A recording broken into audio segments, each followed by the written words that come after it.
The inspiration for hair fashion, clothing, and makeup can be traced all the way back to the Egyptian era over 3,000 years ago. We draw inspiration from the diversity of the past, combining it with the present and passion, as well as our vision for the future.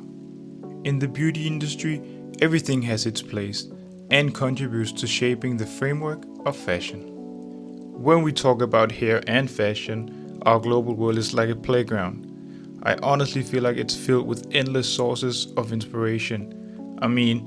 We search for ideas everywhere, from art, culture, architecture, sustainability, different countries, and even our own nature. By observation and exploring, we share our creative interpretations.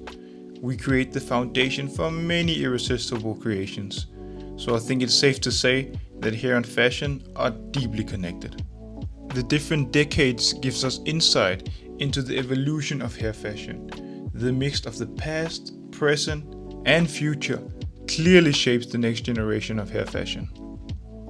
Each decade contains so much information when it comes to hair and fashion. Allow me to give you an idea of the era from 1900 to 1909.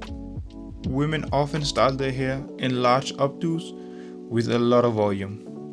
The Gibson girl look, inspired by illustrator Charles Dana Gibson, was especially popular. Back in those days, hair was styled into soft waves and gathered into a high bun, creating a romantic and feminine silhouette. To achieve a look with a lot of volume, women used hair padding or artificial hair pieces to add fullness to their hairstyles.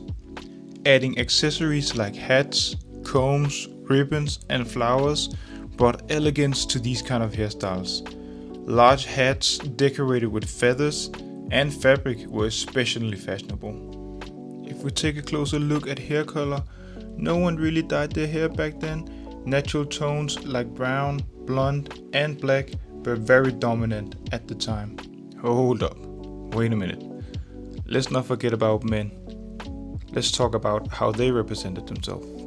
Men kept their hair short and sleek, often with a sharp side part. Hairstyles were maintained with pomade and oil, giving a more polished look and shiny appearance. Mustache and beards were pretty common, but also a clean-shaven, well-groomed look was becoming increasingly popular. I think it's fair to say that this period was defined by a formal and conservative style, where hair fashion played a significant role in the overall appearance. With all that said, I think it's fair to say that this decade represented grace and elegance.